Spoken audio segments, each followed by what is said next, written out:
Hey everyone, Southeast Illinois, ES and more here.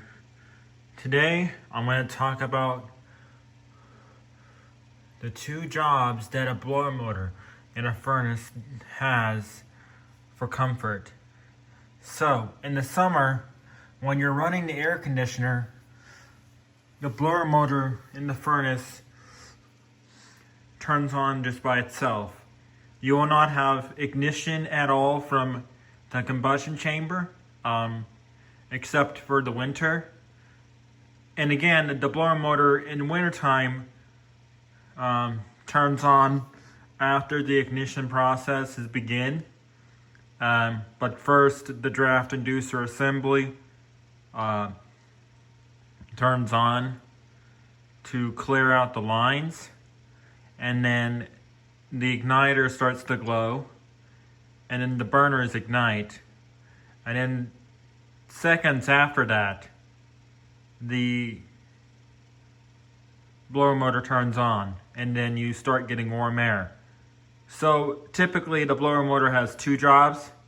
One is during the summer and two is during the winter. When the draft inducer motor sits all summer long and doesn't run, the bearings can get a little stuck when the bearings start to wear out. But do keep in mind that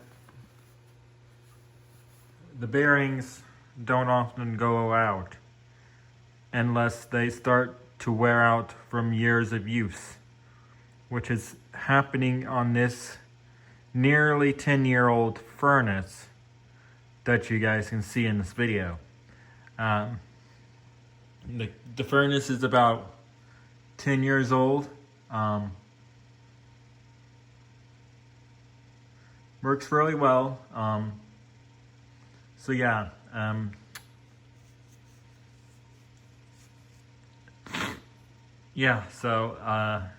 that's what I want to say. And